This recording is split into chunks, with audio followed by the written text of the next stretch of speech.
Another is a cartoon of Noah waiting at the side of the ark. That's at the side of the ramp going up into the ark. And there's rain pouring down, and there's two snails that are kind of inching their way up the ramp. And Noah, in a moment of sarcastic frustration, is shouting, "Take your time!"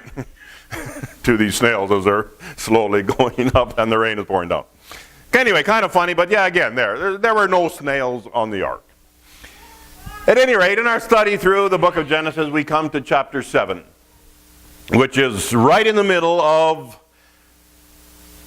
the story of Noah and the flood in Noah's day and the ark that God instructed Noah to build, and how God saved Noah and his family and a breeding pair of most of the animals and 7 pairs of some animals from this massively destructive flood which destroyed the planet Earth. And those whom God saved from this destruction on the ark are the ones he used to start again from scratch after the flood.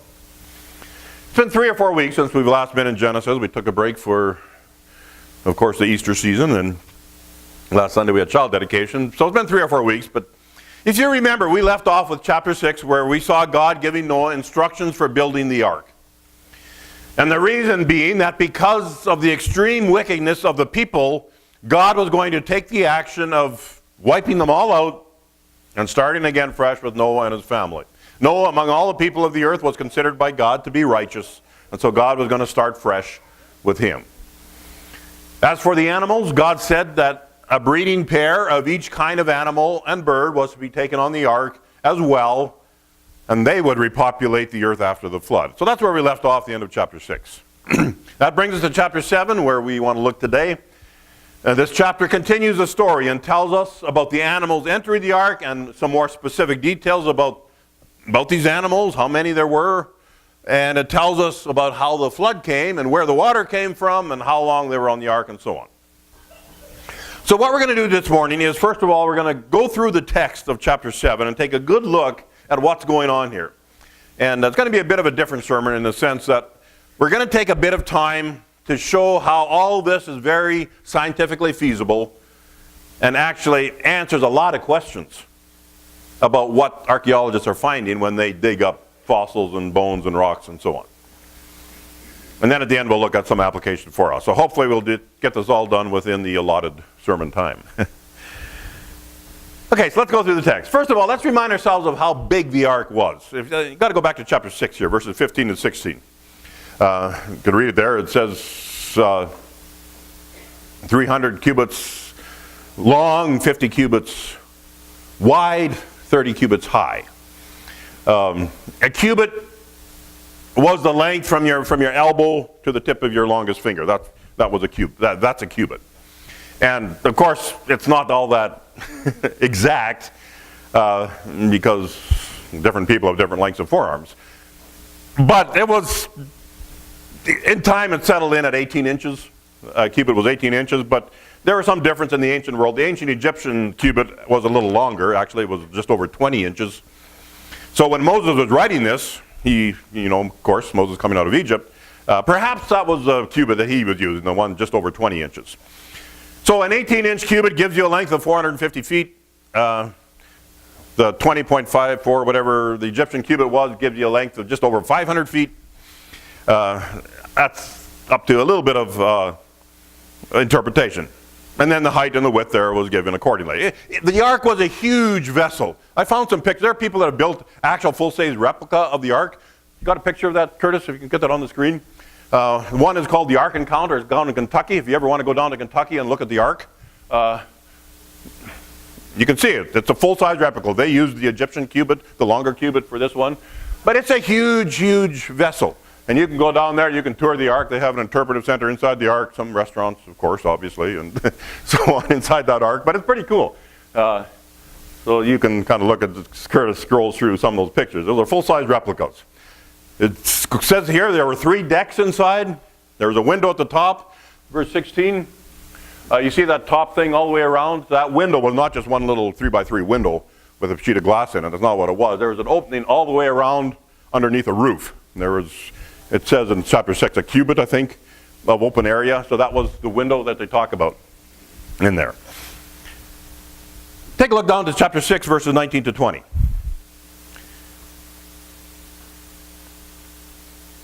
And of everything, living thing, of all flesh, you shall bring 2 of every kind into the ark to keep them alive with you. They shall be male and female. Of the birds after their kind, and the animals after their kind. Every creeping thing of the ground after its kind, 2 of every kind will come to you and keep them alive. How did Noah get all these animals onto the ark? How did Noah round them all up and get them on the ark? Well, he did not do that, as we just read. God sent the animals to Noah. They came to him. God somehow caused the animals to go to the ark on their own. And Noah was instructed to bring enough food for all the animals on the ark as well. Now remember, when God created everything, all animal life were vegetarians. Back in Genesis chapter 1, verses 29 to 30 tell us that. They're all vegetarians as well as animals. It wasn't until after the flood that this changed. So we need to remember that when we think about the food brought onto the ark. And Noah did all that God commanded him, chapter 6 tells us. Now chapter 7. We're given a few more details about the animals on the ark. First, there's the added detail that of the clean animals and birds, there were to be 7. And there's some debate as to whether this means 7 pairs or 7 animals. The clean animals and birds were the ones later on that were deemed fit for making sacrifices to God in the sacrificial system under Moses, when God gave the law to Moses. And they were also considered clean for consumption later on by the Israelites. They had clean and unclean foods that they could eat, and so these were the clean animals. So 7 of these clean animals and birds. The Hebrew literally says 7 sevens of these animals. So I'm thinking it probably means 7 pairs of these clean animals. And notice what kind of animals were brought onto the ark. In doing a careful reading of both chapter 6, verses 17 to 22, and chapter 7, verses 2 and 3, and chapter 7, verses 14 and 15, and 7, 21 and 22, you see that the animals that were on the ark were land animals that breathed through their nostrils. And also the birds, land birds. So there were no marine life forms on the ark. There were no fish or whales or sharks or that kind of stuff on the ark. The flood would not wipe them out. Likewise, snails and slugs and insects and all that would not have necessarily been on the ark. But knowing insects, I'm sure that there were some that made their way on there. It took them years to build this thing, so I'm sure there were a few spiders in the cracks someplace. But that was not something God instructed to bring onto the ark, the insects. They, as well, would have survived the flood. Now, a lot of them would have died out, obviously. A lot of would have been killed, but enough would have survived to repopulate the earth after the flood. The creeping things mentioned here would be land-based forms, life forms, rodents, reptiles, salamanders, creeping things. They would have been on the ark. And dinosaurs. Dinosaurs would have been on the ark as well. Notice the emphasis also on the word kind. 2 of every kind, it says. And you see that word kind repeated quite often when God is giving the instructions as to what kind of animal is supposed to be on the ark. I mentioned way back when we were looking at chapters 1 and 2, looking at creation, when God created animals and all life forms, God created within the genetic code and the DNA of each animal, of each life form, He created within that genetic code a tremendous capacity for variation within each kind, if you like. But there are only 2 of each kind. So that means, for example, that there were not 2 St. Bernards, we're talking about dogs, there were not 2 St. Bernards and 2 golden retrievers and 2 poodles and on and on and on. There were just 2 of the original dog kind. All variation of the dog species, from wolf to jackal to hyenas and dingoes, and all the domesticated dogs we see today are all descendant of that original pair that came off the ark, the dog kind. Same with cows, for example, the bovine, or the horses, the equine. There were just 2 horses on the ark, the original horse kind. All the variation we see in that, from zebras to all the different horses we have, variation of horses, they are just all descended from that one pair. So yeah, there were just two of each kind. One breeding pair. And there are those who have done the research and the math, and they've come up with the result that there were likely about 16,000 total animals on the ark. 16,000. There are those who like to argue that there wasn't enough room on the ark for the animals, especially large dinosaurs and giraffes and elephants. But who says they have to be full-grown animals? Especially dinosaurs. Dinosaurs are reptiles. Reptiles keep growing their entire life. So the huge dinosaurs were old dinosaurs. In fact, they've done research on this, and from the bone structure of dinosaur legs, they can tell that dinosaurs, even the huge ones, went through a tremendous growth spurt after age 5. They went through a tremendous growth spurt after that. So if you're going to select a pair for breeding purposes to repopulate the earth, wouldn't you want a young pair? You wouldn't want an old pair, would you, that are going to die off within a year after the flood? No, you want a young pair. So even these huge dinosaurs, the biggest ones, when they're young, they're not really that big. They grow a lot in their later years. So yeah, again, there's been those who have done the feasibility studies on this and have concluded that there was ample room in the ark for all the animals and all the food that was needed to feed these animals. Now remember, they had to survive on the ark for just over a year. So it may not have been theme park quality of life for these animals, but it would have been adequate for survival for a year in good condition. Questions have also been raised by skeptics about the logistics of 8 people feeding and watering all these animals and cleaning up after them for a whole year. How are we going to do that? But again, just do some thinking and some research on that. It's certainly doable in a well-designed ark that is designed for these things to be done efficiently, and I'm sure they would have been included. God told them to make room, so they had probably different rooms for all the kinds of animals, and they would have done it in an efficient way so it would be easy to bring food there and to clean up after them in an efficient way. And it could very well be as well that some or many of these animals went into a state of hibernation for the time that they were on the ark. Maybe this is where some animals learned to hibernate during this time. Animals have amazing survival techniques that they can go into when necessary. So that's a possibility. Another criticism, which I've also touched on, is the animals from far away getting to the ark. How did they do that? How do the penguins get all the way from Antarctica to get on the ark? Or polar bears from the Arctic? Or kangaroos from Australia? They hop all the way to the ark to get on? How did that happen? Well, we need to remember that the world before the flood was a very different place than the world that we live in today. Massive changes took place during the flood. We saw when we looked at the creation of the world back, that account in Genesis chapter 1, you can go there and read it if you want, that it sounds very much like when God first created the earth, that there was only one huge supercontinent on the earth and one huge ocean. Chapter 1, verses 9 and 10. You can read that. That's what it sounds like. It's saying. And this is one area where creationists and evolutionists kind of agree. The one supercontinent. They call it Pangea. I'm not sure where that name came from or who named it that, but yeah, that's probably what it was. So all the animal forms that came to the ark were all on this one continent and likely distributed around that continent. So there may have been breeding pairs of all these animals needed to go onto the ark. They may have all been in quite close proximity to the ark where Noah built it. As I already stated, Noah and his sons, they did not have to get on their horses and go and round up all these animals and herd them onto the ark. That's not what happened. Chapter 6, verse 20. Chapter 7, verses 8 and 9. Well, let's read those. Chapter 6, verse 20. Of the birds after their kind, and of the animals after their kind, of every creeping thing on the ground after its kind, 2 of every kind will come to you to keep them alive. They're going to come to Noah. That's what God said. In chapter 7, verses 8 and 9.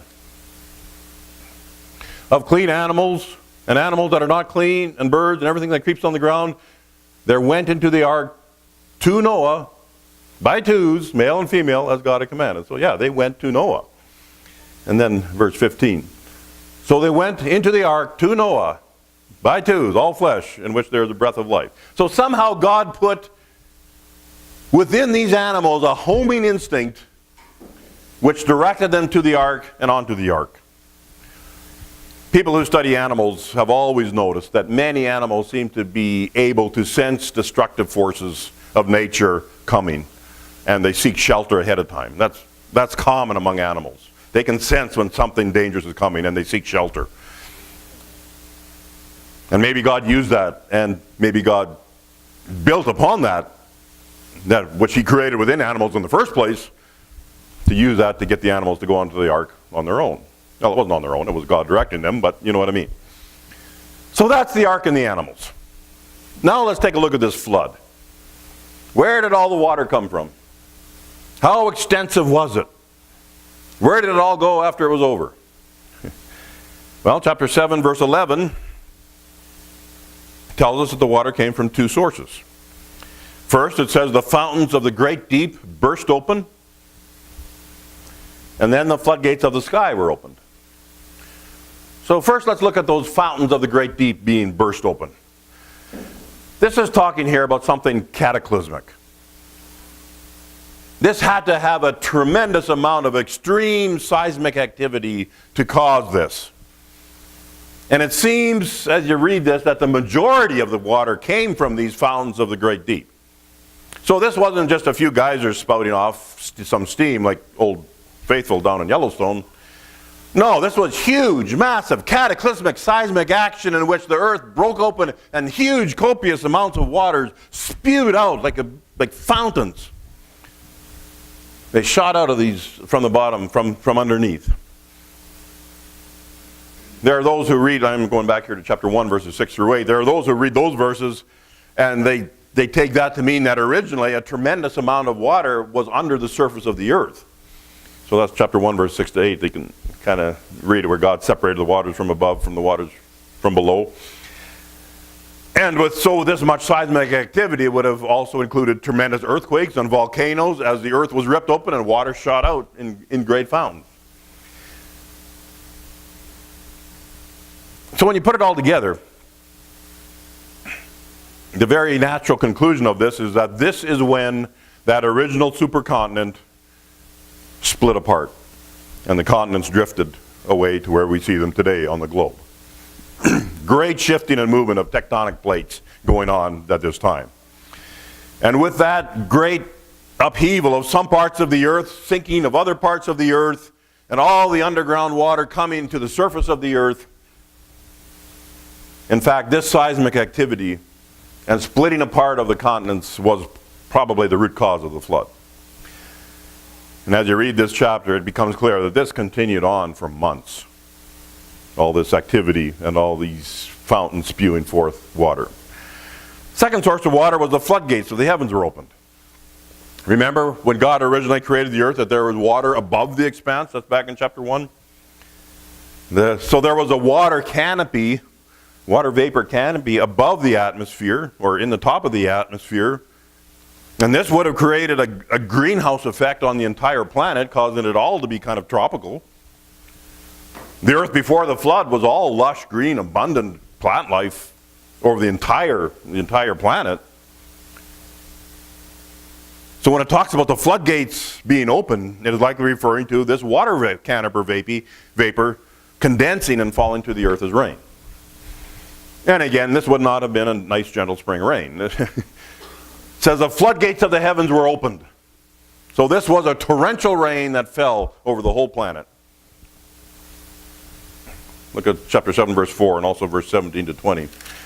Chapter 7, verse 4. For after 7 more days I will send rain on the earth, 40 days and 40 nights, and I will blot out from the face of the land every living thing that I have made. On to verse 20. The water prevailed 15 cubits higher in the mountain. That's not the verse I was looking for.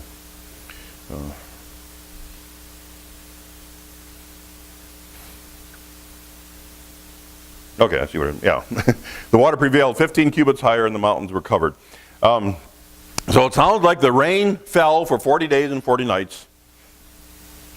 And then if you go down to verse 24, my translation says the waters prevailed for 150 days. The NIV, as Charlie read it, and those of you who have the NIV know it says the waters flooded the earth for 150 days. The Hebrew word means to be strong, or to be mighty. That's the word. That's why it's translated prevailed in my translation. So it could be an indication that the waters continued to rise on the earth for 150 days. And so if that's the case, then these fountains of the great deep could have been releasing water for 150 days, while the rain stopped after the 40 days. There are also critics that suggest that this flood was just a local flood. Because, these are primitive people, like Noah and the people. That's way back when. They're primitive people. They didn't know about the whole earth. They assumed that their location, their locality, where they lived, that was the whole world. And so this is just describing a local flood that wiped out everything in that particular locality. Does what this chapter describe sound like a local flood? Verse 4. We just read it. I will blot out from the face of the land every living thing that I have made. Verse 19 to 24. The water prevailed more and more upon the earth, so that all the high mountains everywhere under the heavens were covered. The water prevailed 15 cubits higher, and the mountains were covered. All flesh that moved on the earth perished, birds and cattle and beasts, and every swarming thing that swarms on the earth, and all mankind, all of that were on dry land, and whose nostrils was the breath of life, died. Thus he blotted out every living thing that was upon the face of the land, from man to animals to creeping things to birds of the sky, and they were all blotted out from the earth. Only Noah was left, together with those who were with him on the ark. And the water prevailed upon the earth 150 days. Now let me ask you, the water was 15 cubits higher than the mountains, the highest mountain. So that's 25 feet. How can water be 20 feet higher than the highest mountain and just be a local flood? That doesn't work. I don't think of water stands up in a wall. Here's the top of the mountain, and then there's 15 feet of wall there of water. No, that doesn't work. And if it was a local flood, why build an ark? Would have been much simpler for God to just tell Noah and his family to head off to the other side of the mountain range and be safe from the flood. No, this was a global flood. Another criticism you hear is that, you mean to tell me that the water was 20 feet higher than Mount Everest? That's impossible. Well, remember, Mount Everest wasn't there then. As the continent split apart and all this seismic activity was going on, there would have been great changes going on in the structure of the surface of the earth. Some parts sinking, other parts rising. So the mountain ranges we see today would have been formed as a result of this action. So Mount Everest would have only risen up in the latter stages of this year-long flood activity, rising up and start sticking out of the water. And when we look at chapter 8, we'll talk more about the water receding and draining off the land as different land masses rose and others sank. So that is more the scientific look at this flood. It was a one-off event, never to be repeated again. There was definitely supernatural, miraculous things going on here, but much of what happened here is quite explainable. Although God definitely was involved in triggering it and controlling it and ending it. But much of it is explainable, even though it is so rare that it was a one-time event in the history of our planet Earth, and it's never going to be repeated again. So now let's very quickly look at the application, the spiritual application of this. Remember, as we ended chapter 6, I told you in preparation for chapter 7 to think about shadows. Those of you who remember from back 4 weeks ago, hopefully you remember that. Think about shadows. This story, while it's perfectly and completely true and an actual historical event, it contains shadows of things to come. It's a picture of something that was going to come in the future. Not a real detailed picture, it's just a shadow. You know, you could look at a shadow. I can see my shadow here on the stage. Here, as I look at these these lights here, you can see my hand here or whatever. Can you see my shadow? There you go. So you can see my hand there. Yeah. See, it's It's not my hand, it's a shadow. You don't see a lot of detail, it's a shadow. That's what shadows are. But we see here in this passage some shadows of things to come. And that's what I'd like to look at in application of this. It's important that we understand the history of Noah and the flood and the ark and how they foreshadow our salvation from the penalty of sin. And a study of the truths about this foreshadowing has come out in Genesis 7 will help us gain this understanding. So just two things. Number one, the ark, shadow of God's salvation. Ark is a shadow of God's salvation. So we have this picture in our minds of the flood and the ark and of Noah and the animals in the ark. And as we've seen, the flood is God's judgment on the earth for the deep sinfulness of the people of the earth at that time that they had fallen into. These waters that covered the earth were the waters of God's judgment on the earth. Noah and his family and the animals were safe in the ark because the ark floated on top of the waters of judgment, keeping them safe from the waters of judgment. They rode at the top of the waters of judgment safely into their new life in the new world after the flood was over. And that is a shadow of things to come. It is a picture of what Jesus would do when he came into this world. And I'd like you to turn here, please, to 1 Peter chapter 3. If you have your Bibles, I'd really like you to turn there, and I want you to see this. 1 Peter chapter 3. Verses 18 to 21. 1 Peter 3, verses 18 through 21. For Christ also died for sins once for all, the just for the unjust, so that he might bring us to God, having been put to death in the flesh, but made alive in the Spirit, in which he went and made proclamation to the spirits now in prison, who were once disobedient when the patience of God kept waiting in the days of Noah during the construction of the ark, in which a few, that is 8 persons, were brought safely through the water. Corresponding to that, baptism not saves you, not the removal of dirt from the flesh, but an appeal to God for a good conscience through the resurrection of Jesus Christ.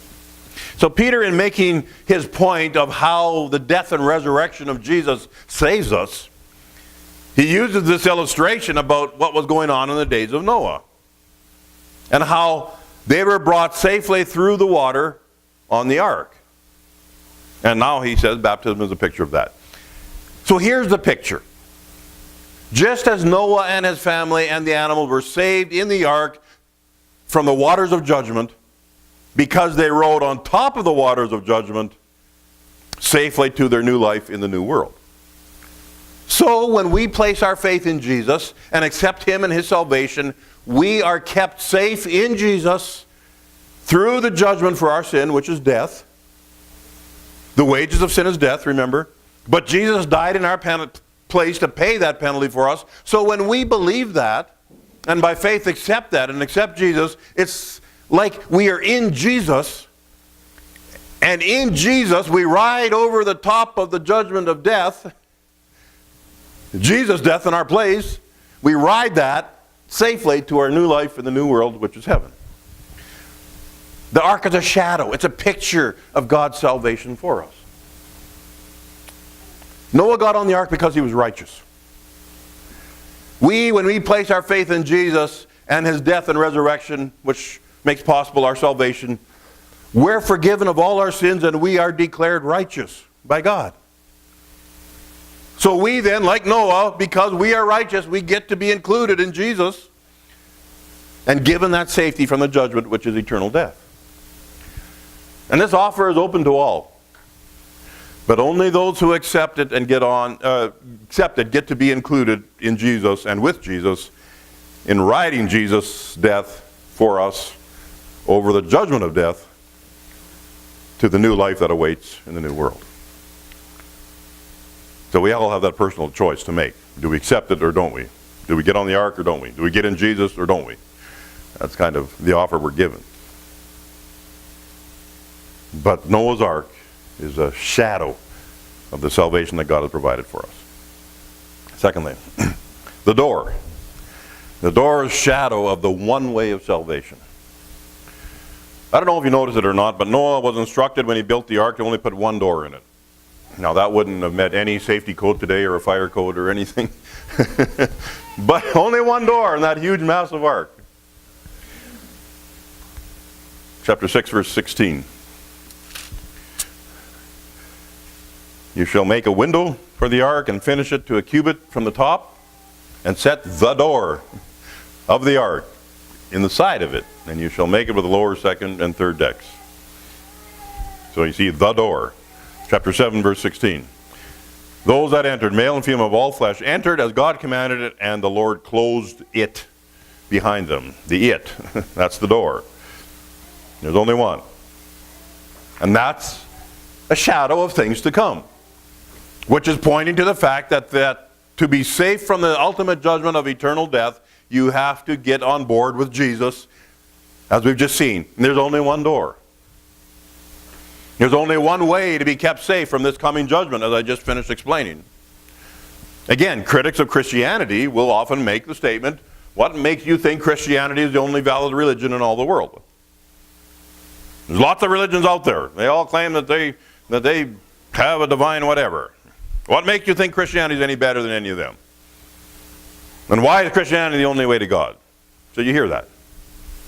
You know, that's really arrogant. You really think you're better than everybody else, don't you?